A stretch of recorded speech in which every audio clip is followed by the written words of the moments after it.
pays. Avançons, avançons.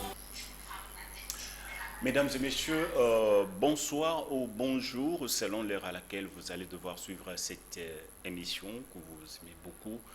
Nous sommes là pour vous servir la République démocratique du Congo. Cette émission va devoir aborder un sujet d'actualité. Comme vous le savez, l'actualité en République démocratique du Congo reste dominée par la répression brutale de la marche de l'opposition organisée samedi 20 mai dernier.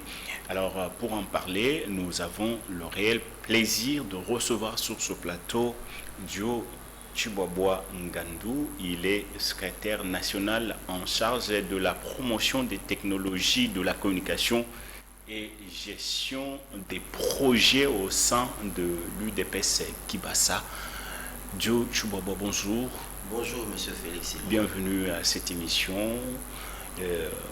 Nous avons le réel plaisir de vous recevoir pour aborder cette question. Et le sujet, c'est vers des élections chaotiques en République démocratique du Congo. Alors, avant d'en arriver là, la répression brutale de la marche de l'opposition, qu'est-ce qui justifie cette répression vécue par l'opposition, alors que le même jour, il y a eu la marche de jeunes de l'UDPS, parti au pouvoir. Voilà. Merci beaucoup, M. Félix, pour cette très bonne question. Vous le dites si bien, il y avait la marche de l'opposition, ainsi que la marche de la Ligue des jeunes de l'UDPS. Alors, vous comprenez avec moi, et d'ailleurs, vous conviendrez même avec moi, que les deux marches ont été autorisées, mais il y a une ou un camp qui n'a pas respecté la consigne ou l'itinéraire qui a été donné. D'ailleurs, je vous donne une information. Le même jour, le 20 mai, j'étais sur place, j'étais sur terrain, de Limité jusqu'à Rond-Point-Ngaba. Vous comprenez? Alors, lorsqu'on essaie d'analyser ou de constater le comportement des militants de l'UDPS, de la Ligue des jeunes, même le colonel qui a encadré la marche a dit ils étaient nombreux que ceux de l'opposition, mais ils ont respecté leur itinéraire. Mais où est le problème s'il faut que l'opposition s'y respecte? Quel a été leur itinéraire? N'est-ce pas qu'ils devaient partir de Sakombi, station Ma Campagne, Bandal et jusqu'au Palais du Peuple? Pourquoi n'ont-ils pas respecté? Organisation, parce qu'ils ont eu à préparer la manifestation. Et cette manifestation, ils avaient comme point de départ. Monsieur Félix, je vous livre un secret. Super. Je vous livre un secret. Lequel? C'est ici pour moi l'occasion de saluer les jeunes de Kanlouka, des jeunes braves, des jeunes consciencieux. Qu'est-ce qu'ils ont fait? Parce qu'ils sont allés pour, disons, corrompre ces jeunes. Plusieurs sont passés à la télé, d'autres même que je connais. Ils les ont corrompus à coups de billets verts. Vous savez le mal avec l'opposition, bien entendu, l'opposition qui tourne ou qui gravite autour du président de Mazembe, qui aime bien faire tout à coups de billets. Nous sommes dans un terrain politique.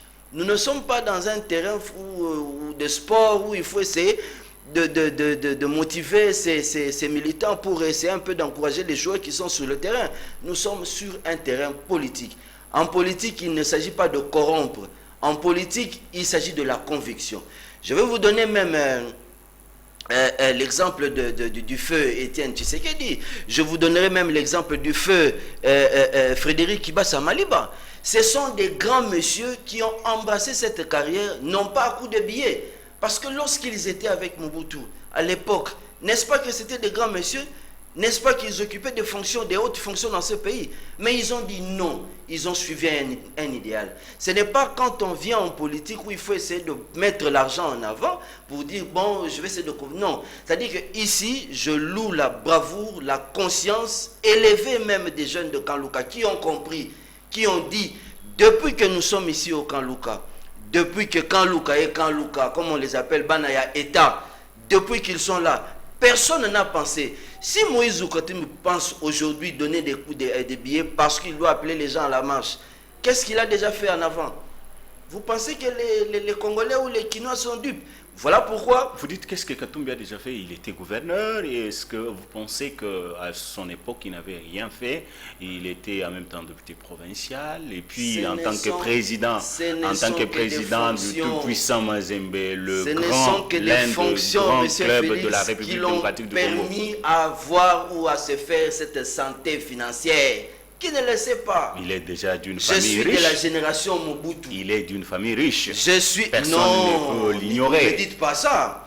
Ne me dites pas ça pendant que quand vous entrez aujourd'hui dans YouTube, il y a encore des vidéos qui sont disponibles. Je suis de la génération Mobutu. C'est-à-dire que j'ai vu la fin de Mobutu. J'ai vu le début et la fin de Mzee Kabila. J'ai vu le début et la fin du président honoraire Joseph Kabila. Et je vois aussi l'ampleur avec laquelle est en train de réaliser beaucoup de choses le président Félix Antoine Tshisekedi Tshilombo. C'est-à-dire, je le dis pourquoi? Parce que, c'est-à-dire que j'ai vécu le début et la fin de Moïse Katumbi. En étant gouverneur, je n'en disconviens pas. Vous savez comment il est arrivé là-bas. Lui-même, à plusieurs fois, il y a des vidéos qui sont disponibles. Il a dit, je ne voulais pas être en politique, j'ai été forcé. Est-ce que Frédéric Kibasa Maliba pouvait dire ou lâcher une telle phrase de ce genre? Je suis arrivé en politique parce qu'on m'a poussé à le faire. Ou Étienne Tshisekedi? Non, il s'agit de la conviction. Il y a plusieurs voies pour accéder à tel ou tel domaine. Vous savez, moi qui vous parle, je n'ai jamais vu le président Félix pour me dire quelque chose. Je n'ai jamais vu le président, à l'époque, le feu Frédéric Kibasa Maliba, notre autorité morale, Hakim L'œil de l'Aigle, Augustin Kibasa Maliba. Il nous a jamais dit ou, par exemple, corrompu ou orienté, je ne sais pas dans quel sens. Ce sont des convictions qui nous poussent à suivre ces leaders. J'aime toujours une phrase qu'a toujours dit Hakim L'œil de l'Aigle. Il a toujours dit, l'UDPS va diriger, l'UDPS doit diriger. Pourquoi il le dit? L'UDPS va diriger et l'UDPS doit diriger. Ce que l'opposition est en train de vivre aujourd'hui, c'est inacceptable du fait que l'UDPS, qui était hier dans l'opposition, qui combattait ce régime, ce système des choses, et c'est l'UDPS qui vient perpétuer le même système. J'aimerais vous donner deux tableaux. Le premier tableau, c'est le président Félix Tshisekedi à l'opposition, en train d'organiser des marches qui n'ont jamais été autorisées, je le dis bien, jamais été autorisées. Mais il les organisait toujours. Réprimé à sang et à feu. Vous comprenez? Je donne le deuxième tableau. C'est le président Félix Tshisekedi au pouvoir, en démocrate qu'il est. Il a toujours dit clairement, plusieurs vidéos sont disponibles. Il ne veut pas ce genre de réprime, de violence, de bavure. Qui peut faire l'apologie de la violence telle que nous sommes la personne? Il ne veut pas la violence, il ne veut pas ce qui se passe aux les primades, mais ce qui est curieux de constater que lui-même qui disait que dans notre pays, la RDC, il n'y a presque pas d'opposition. Mais l'opposition est trop faible. Il n'a pas tort. Et que cette opposition essaie de se ressaisir en organisant des activités pour faire pression au pouvoir. Et c'est le pouvoir qui procède maintenant à des actes de violence, à la répression brutale. Monsieur Félix, nous sommes dans un régime d'information. Ils avaient informé l'autorité urbaine. Si l'autorité urbaine n'est pas en mesure de vous encadrer pour une raison ou une autre, prenons le cas de la sécurité actuellement, eh bien, l'autorité urbaine a le plein droit de vous sécuriser en renvoyant votre marche à X date pour être en mesure de vous encadrer. Et c'est ce qui a été fait. Vous comprenez? Mais lorsqu'on vous donne une itinéraire, on vous donne l'itinéraire partant de Sakombi jusqu'au palais du peuple. Vous arrivez là parce que vous avez corrompu. Mais les jeunes de Kalouka étaient conscients, ils ont dit non. C'était une façon de déstabiliser l'opposition, chercher toujours à étouffer les voix Ils dissidentes, ont cru, ils ont confondu d'adversaires, ils ont pensé que Kalouka, les gens de Kalouka étaient dupes, les jeunes de Kalouka n'étaient pas consciencieux, ou des jeunes de Kalouka, je ne sais pas, étaient dans un profond sommeil. Ce sont des jeunes gens conscients. Ils se sont dit non, on ne peut pas acheter notre conscience à coup de billets. C'est une question de conviction. Nous avons vu Félix Tshisekedi en 4 ans réaliser des grandes choses que le pouvoir passé n'a pas pu faire en 18 ans. Et ça, c'est une très grande motivation. Arrivés là-bas, ils ont vu que leur marche n'allait pas réussir. Ils sont allés dans le fief des voisins. Est-ce que vous trouvez ça normal? Ça, c'est d'ailleurs la violation même de la consigne. C'est une violation. Et le commandant qui a encadré la marche leur a dit, vous ne devrez pas faire ça. La vidéo est encore disponible. Si vous voulez, je peux vous la donner. Il le dit que vous avez bien vu que votre adversaire ou votre parti opposé, ils sont très nombreux, plus nombreux que vous, mais ils ont respecté leur itinéraire. Qu'est-ce qui manquait aussi à l'opposition de ne pas le faire? Mais il y a aussi un élément à ajouter dans ça. Ce comportement-là ou cette attitude-là est justifiée par un seul fait. Lequel? Ils ont préparé, ils ont organisé cette marche-là pour semer de la pagaille. Vous venez dans une marche dite pacifique, mais vous portez des armes en vous. Même les jeunes de l'UDPS avaient des armes blanches. Vous pouvez me donner une vidéo. Dans des réactions, quelqu'un qui respecte déjà son itinéraire. Quelqu'un qui marche librement et qui marche pour appuyer le commandant suprême des FARDC de la police, pour appuyer c'est pour les cette raison institutions. que vous avez autorisé d'utiliser des armes blanches parce qu'ils appuyaient les institutions. Vous de la n'avez République. aucune vidéo, monsieur Félix, vous n'avez aucune vidéo qui peut prouver que les jeunes de l'UDPS avaient des armes blanches. Je vous signale que j'étais moi-même sur place.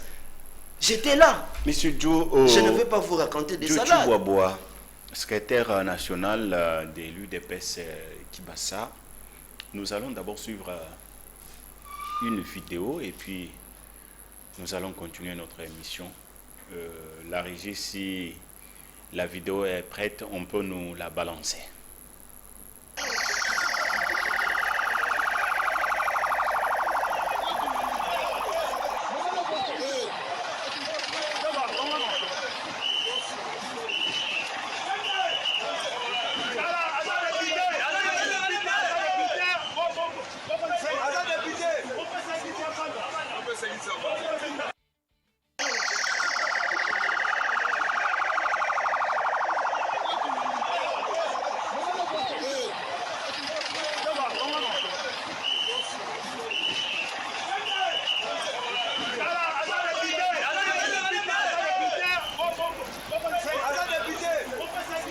Merci beaucoup la régie pour cette vidéo. Monsieur Djo Bobois, en démocratie c'est ça, un député provincial revêtu des immunités parlementaires.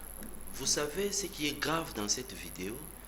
C'est qu'il ne s'agit pas d'un simple citoyen. Il s'agit d'un officiel, un député provincial, mais qui refuse d'obtempérer à l'ordre de la police. S'il y a quelqu'un qui peut donner, une autorité qui peut donner un exemple, c'est qui? N'est-ce pas lui? Premièrement, il viole l'itinéraire. Deuxièmement, la police lui demande de pouvoir rentrer, respecter leur itinéraire. Il s'oppose aux éléments de la police. Mais dites-moi, il s'agit d'un député provincial, de surcroît élu de la commune de Lingwala.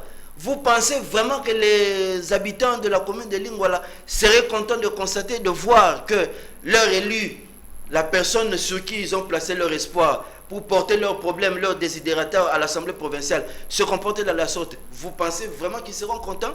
Vont-ils encore renouveler encore un autre mandat? Mais c'est le régime qui est contre l'opposition, le régime qui instaure une dictature, ne veut pas que les gens marchent, l'opposition marche, et c'est pourquoi il faut procéder à de tels actes. Je vous donne l'exemple de M. Sessanga qui était en train de parler avec le colonel. Très poliment et très professionnellement, Le colonel a répondu clairement. La vidéo existe, monsieur Félix.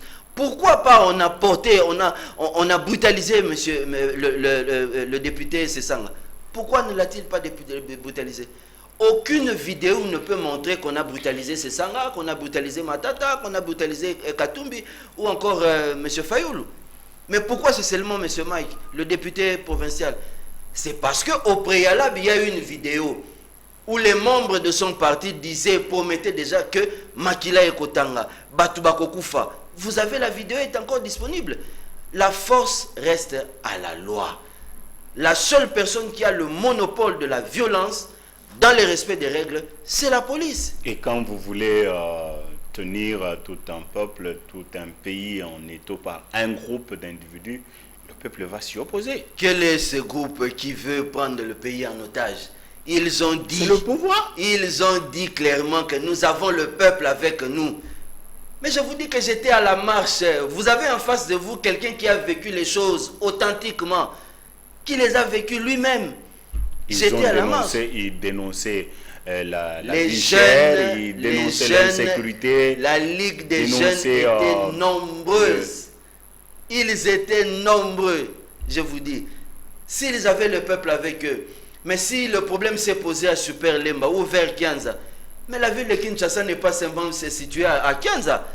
C'est 12 millions de Congolais à peu près, ou des Kinois. Cette ville, c'est une très grande ville. Et à Kisenso, à Makala, à Bumbu, à Mola, à Selemba ou à Upen, à Badiading, à Kitamo Magasin, à Lozone, à Pompage ou à Mazal, il n'y a pas de Kinois là-bas? S'ils sont nombreux, s'ils ont la population derrière eux, pourquoi de l'autre côté n'y a-t-il pas eu aussi des remous? Ils n'ont pas le peuple derrière eux. Ils ont un plan machiavélique derrière toutes ces marches. C'est déjà connu. Ils l'ont déjà dit sur leur chaîne. Heureusement même à la bravoure du président de la CESAC, Christian Bossembe, que je salue ici, qui a su réagir très rapidement pour mettre fin à ce discours de haine, à ce discours tribal. Vous savez, je vais vous dire une chose, monsieur Félix. Lorsque vous avez en face de vous quelqu'un qui est à court d'idées, qui est à court d'arguments, il verse sur les insultes, il verse sur c'est-à-dire la tribalité. Lorsqu'on évoque la tribalité, c'est qu'on manque d'arguments. L'opposition n'a pas de discours. Dites-moi, ils ont dit qu'ils marchaient contre la vie chère. Qui a parlé de la vie chère? Si ce n'est Matata qui dit qu'ils ont reçu des balles réelles. Mais laissez-moi aussi vous révéler encore un autre élément. Mais je ne suis pas expert en balistique. Mais je fais quand même de mon mieux pour m'instruire, pour faire quelques recherches, pour connaître comment fonctionne ce monde. Lorsqu'on tire une balle, comment fonctionne une arme? Lorsqu'on tire une balle, la douille tombe aux abords du tireur. Aux abords du tireur, monsieur Félix. Mais lorsqu'il dit que nous avons ramassé les douilles dans nos véhicules, allez-y comprendre. D'où était partie la balle? Allez-y comprendre quelque chose. C'était un accrochage avec la police. Aucun élément de la police n'a tiré une balle réelle. Aucun. Aucun. Mais les vidéos montrent qu'il y a eu port d'armes de leur côté. Il y a même des vidéos qui montrent même une deuxième personne portant une arme. Les vidéos sont disponibles. Si vous voulez, je peux vous les montrer. Monsieur Jojo Bobois, il y a également un fait qui a retenu l'attention de l'humanité tout entière, et c'est cette brutalité policière. On a vu un enfant. Je demande également à la régie de nous balancer cette vidéo, et puis vous allez devoir donner votre lecture par rapport à ces comportements de la police. La régie, si l'élément est prêt.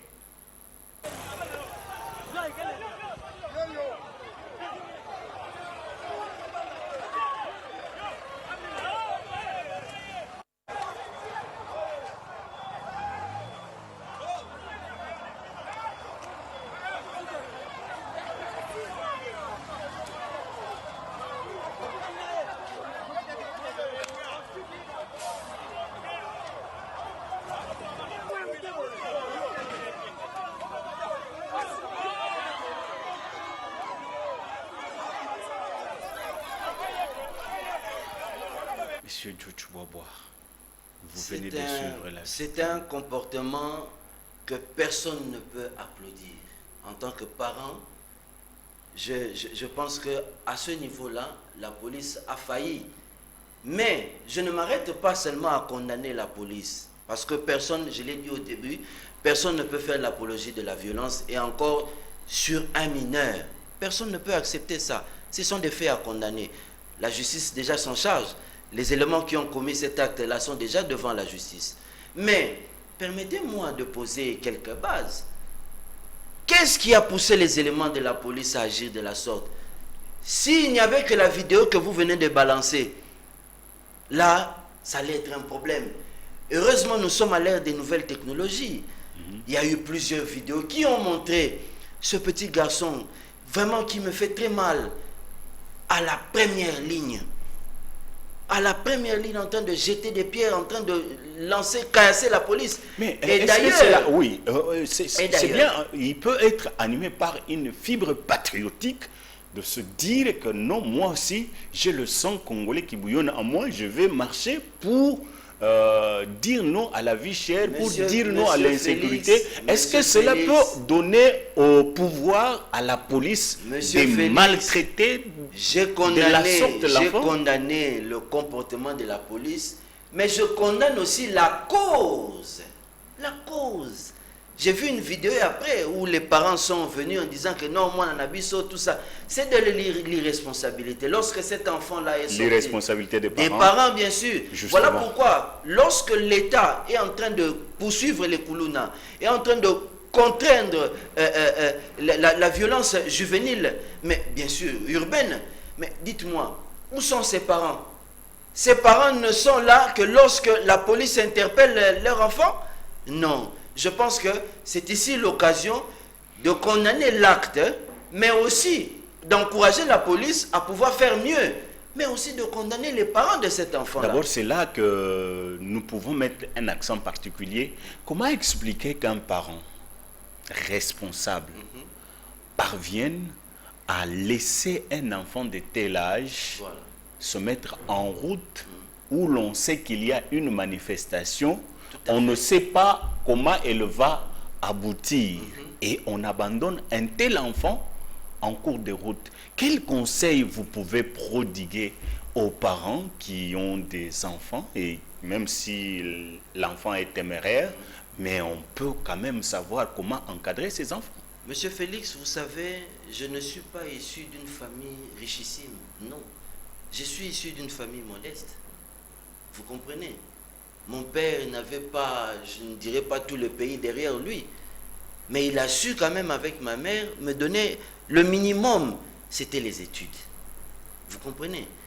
Mais cela ne veut pas dire, puisque la vie sociale est devenue difficile, où il y a des problèmes pour prendre en charge la scolarité des enfants, qu'il faut abandonner son rôle de parent. Pourquoi le président Tshisekedi a inauguré ou a décrété la gratuité de l'enseignement? C'est pour ce genre de cas. C'est pour ce genre de cas. Vous pensez que cet enfant n'est pas scolarisé? Non, mais je dis ceci. Il faut aussi poser la question s'il est scolarisé, parce qu'apparemment, je ne sais pas. Je ne sais pas trop sur l'enfant. Essayez un peu de poser la question. La marche s'est passée un samedi. Bon, il y a aussi d'autres écoles qui n'organisent pas des activités le samedi? Non, non, la semaine anglaise. Il y a d'autres écoles qui étudient, mais l'école où l'enfant étudie, pourquoi n'était-il pas allé à l'école? Un parent responsable, peut-être même que cet enfant-là reste aux abords de Kianza. Mais quand votre enfant sort de la maison, où vous savez qu'il y a activité, qu'est-ce qu'on fait? Qu'est-ce qu'on fait en tant que parent? Je pense que les parents doivent aussi aider l'État. L'État ne peut pas tout faire, mais l'État fait quelque chose, peut poser des actes, mais en collaboration avec la famille. Parce que je ne vois pas un parent qui peut laisser son enfant délibérément comme ça aller participer à une marche de ce genre, qui était d'ailleurs prévisible qu'il y aurait des échauffourées. Vous avez même vu le vice-premier ministre en charge de l'Intérieur qui posait même la question à l'enfant, vous êtes de quel parti? L'enfant n'était pas en mesure de répondre. Allez. Alors, la force ou les forces de l'ordre ont été déployées pour réprimer les opposants parce qu'ils n'ont pas respecté l'itinéraire donné par l'hôtel de ville de Kinshasa. Mais certains Congolais m'ont dit de vous poser la question, de savoir Kinshasa fait face au phénomène Kuluna tous les jours. Pourquoi est-ce que cette police-là, ou le gouvernement, n'est-il pas en mesure de déployer une telle force pour mater ou éradiquer le phénomène Kuluna? Le phénomène Kuluna, d'ailleurs, c'est un phénomène qui pousse l'État à aller plus loin, c'est-à-dire en équipant la police. Si vous regardez les images, le chef de l'État, lorsqu'il parlait au commandant, qu'est-ce qu'il a dit? Nous allons renforcer et réhabiliter l'académie de la police. C'est pourquoi? C'est pour des formations et aussi pour équiper. Il a même dit ça lui-même. Nous allons équiper davantage cette académie. C'est pourquoi? C'est pour aider la police à pouvoir faire mieux son travail. Parce que, imaginez-vous, dernièrement en Ngaliema, moi je suis d'ailleurs de Ngaliema, en Binza Ozone, il y a eu un groupe de gens, un groupe de jeunes d'ailleurs, appelé, je ne sais pas, Bobondo, qui avait organisé même une insurrection. Mais vous ne vous posez pas la question, qu'est-ce que la police a fait ou qu'est-ce que les services de sécurité ont fait pour les arrêter? Ça dit que l'État ne dort pas. L'État ne dort pas. J'aime toujours une phrase que répond souvent le vice-premier ministre, et il dit toujours, l'État va menacer l'État ndaza likolo ya nyonso. C'est-à-dire que vous pouvez tout faire, même si vous êtes appuyé, la force reste à la loi. Alors, comment faire en sorte que cette police devienne réellement professionnelle? La première des choses, ce sont les moyens. Ce sont les moyens.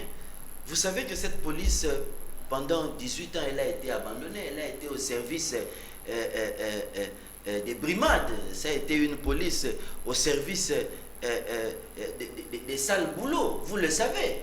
L'affaire Chebea, c'est encore pendante. C'est encore dans nos mémoires. C'est à peine même que le chef de l'État, ensemble avec le Premier ministre, tout en orientant les actions vers la formation, vous avez suivi dernièrement, j'ai vu, il y a eu plusieurs véhicules blindés de la police qui sont déjà là.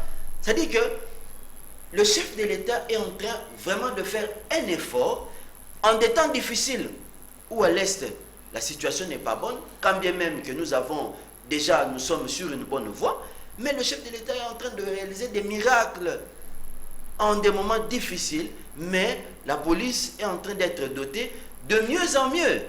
Et le chef a la volonté de le faire, et ensemble avec les chefs, nous travaillons, le gouvernement travaille pour essayer de boucher les trous, pour mobiliser assez plus de moyens et pour les orienter vers les services de sécurité, vers les FARDC, vers la police, ainsi de suite. Vous suivez l'émission de Vive Voix qui a reçu ou qui reçoit M.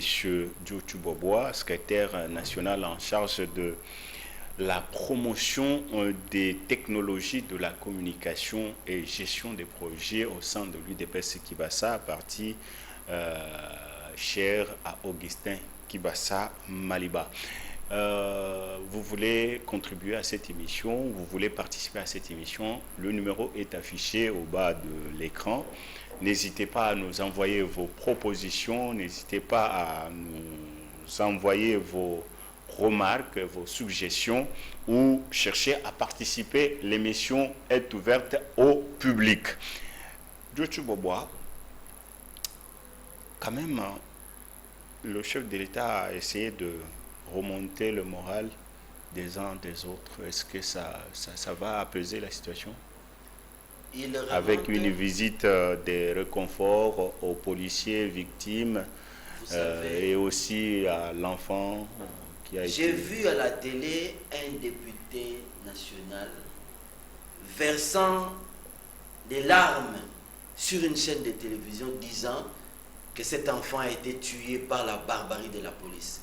Heureusement, encore coup de chapeau au gouvernement, au vice-premier ministre en charge de l'Intérieur, M. Peter Kazadi, que je salue en passant.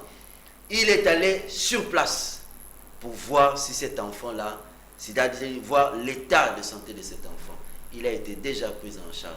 Mais aujourd'hui, moi je suis content d'avoir un président qui est comme nous. Je l'ai toujours dit, il est comme nous. C'est-à-dire, il a un cœur de chair, il n'a pas un cœur de fer. À chaque fois, vous avez vu plusieurs fois, même dans son cortège, quand un motard tombe, Il brave même les lois de la sécurité pour essayer de tenir la main à son motard pour le relever, pour dire, c'est un monsieur qui est compatissant. Nous avons un président qui aime ce pays. Disons-nous la vérité, nous le connaissons. Nous connaissons son père, nous connaissons sa mère. Nous l'avons vu jouer au football ici. D'ailleurs, ce n'est pas le ministre des Sports qui va nous contredire. C'est lui d'ailleurs qui nous a même révélé que ce fut un grand gardien de but pour dire qu'il est parmi nous. C'est quelqu'un qui a le souci de ce pays, de relever, de changer les choses. Il a fait la ronde. Ce n'est pas pour rien. C'est pas dit parce que vous êtes policier que vous devez être, je ne sais pas, jeté en pâture. Non, le premier citoyen congolais lui-même a fait le déplacement. C'est un acte à saluer. Alors, on tend vers la fin de cette émission. Va-t-on vers des élections chaotiques avec tout ce qui se passe au pays, des manifestations, des répressions? C'est déjà le décor des élections chaotiques qui se plantent, n'est-ce pas? Quand on dit élection chaotique, c'est le langage des opposants. Il y a pété. Des opposants faibles. Il y a peut-être que vous n'arrivez même pas à supporter Baningis Bino Mouké parce que l'émission est bilingue. Baningis Bino Mouké, Alembala Moko, Kamati, Escadron, il y a la police pour Tinde Libango. Monsieur Félix, n'est-ce pas? Laissez-moi rigoler un peu. Laissez-moi rire un peu après votre question. Ils disent qu'ils ont le peuple derrière eux. Mais ils peinent même à mobiliser 3000 personnes, même à coup de billets. Même après $20 à chacun, parce qu'ils ont de l'argent à jeter. Mais qu'ils construisent des centres de santé, qu'ils construisent des terrains de football ou des terrains de basket comme on le fait. Hein? Pourquoi ils sont là à utiliser de l'argent, mais ils peinent à mobiliser même 3000 personnes? Ils avaient leur itinéraire, leur point de départ, leur point de chute. Même vous avez changé à la dernière minute. L'hôtel de ville a changé à la dernière minute. C'est une façon de perturber leur programme. Mais vous savez, j'aime l'opposition à l'époque d'Étienne Tshisekedi. Et pire encore, hier, Katumbi voulait se rendre, il se rendait au Congo central, vous lui avez barré la route. Vous savez, où est-ce que vous amenez ce pays? Monsieur Félix, je vous dis la vérité, Katumbi n'a pas de discours. Et s'il n'a pas de discours, qu'est-ce qui vous pousse? Si quelqu'un n'a pas de discours, qu'est-ce qui vous pousse à barricader la route à quelqu'un qui n'a pas de discours? Lorsqu'il y a marche, lorsqu'il y a activité, le préalable c'est quoi? On informe l'autorité urbaine. Mais lui plante déjà le décor, il place différents podiums et il cherche à aller pour semer la pagaille. Il veut répéter ce qu'il a fait à Kinshasa. Vous pensez qu'il n'avait pas saisi l'autorité provinciale? Nous ne les laisserons pas semer le désordre. Ce pays, j'aime voir souvent la photo où on présente le président de la République tenir le Congo avec un regard souriant pour dire c'est très cher pour nous. Je n'ai qu'un seul pays, nous n'avons qu'un seul pays, c'est le Congo. Si aujourd'hui ce pays part, ou ce pays se divise, ou ce pays est balkanisé, nous irons où? Nous autres qui n'avons... c'est-à-dire, nous ne pensons même pas à aller à un autre pays ou à changer de nationalité. Où irons-nous? Et si c'est Katumbi qui veut pousser les gens à arriver jusque-là, eh bien nous le barrerons la route. Nous le barrerons la route. Ce qui arrive au pays, c'est à quelques mois des élections. Pensez-vous que les élections se tiendront dans un climat apaisé? Monsieur Félix, laissez-moi vous dire et confirmer que le train des élections est déjà en marche. Laissez-moi répéter le mot ou la phrase que le président Denis Kadima a dit, que ceux qui s'attendent à ce qu'il y ait des élections en dehors du 20 décembre, eh bien, ils n'auront leurs yeux que pour pleurer. Je leur demande de changer d'idée. En conclusion, vous avez peur de l'opposition qui se réveille? Monsieur Félix, le mot peur n'a pas sa place. La peur a changé de camp. La peur a envahi le camp du pouvoir. Je répète que le mot peur n'a pas sa place. Quand un opposant s'arroge le droit de verser les billets de banque, les billets verts parce qu'il en a à jeter, mais qui peine à mobiliser 3000 personnes, mais rien qu'avec un seul mot d'ordre de la Ligue des jeunes, c'est une marée humaine. Mais il n'y a pas match. Il n'y a pas match, monsieur Félix. Il n'y a pas match. Le peuple se reconnaît en son berger et le berger en qui nous plaçons notre soutien, c'est Félix Antoine Tshisekedi Tshilombo. Bien que cette opposition sera ce jeudi ou peut-être le jeudi devant la CENI pour protester, exiger qu'elle soit recomposée, même si on est à quelques jours de la tenue des élections. En toute liberté, ils peuvent aller, mais la CENI ou aux encablures de la CENI, cette avenue est une zone neutre. Le vice-gouverneur ou l'autorité urbaine a déjà communiqué là-dessus. Ils peuvent se constituer je sais pas, en délégation de moins de 10 personnes. Tout et ça, leur voix sera... Vous prenez le pays en otage. Non, leur voix sera entendue. Ils peuvent lire s'ils veulent leur mémo. Le problème ne se pose pas. Mais ils vont devant l'institution habilitée à organiser les élections. Bien entendu, l'autorité urbaine a accepté. Ils peuvent se constituer en délégation et non aller perturber l'ordre public. Monsieur Joe Tshubwabwa, nous sommes pratiquement à la fin de cette émission. En conclusion, qu'est-ce qu'il faut faire au pays ou comment faire en sorte que les Congolais, cet acquis ou les acquis démocratiques se pérennisent. On a eu les élections en 2018, il y a eu passation pacifique du pouvoir et on voudrait que cet acquis se perpétue en 2023 avec les élections annoncées le 20 décembre, avec tout ce qu'il y a comme germe de contestation. Comment assurer au Congo démocratique la perpétuation de ces acquis démocratiques? C'est d'ailleurs le vœu du chef de l'État de voir se pérenniser cet acquis démocratique.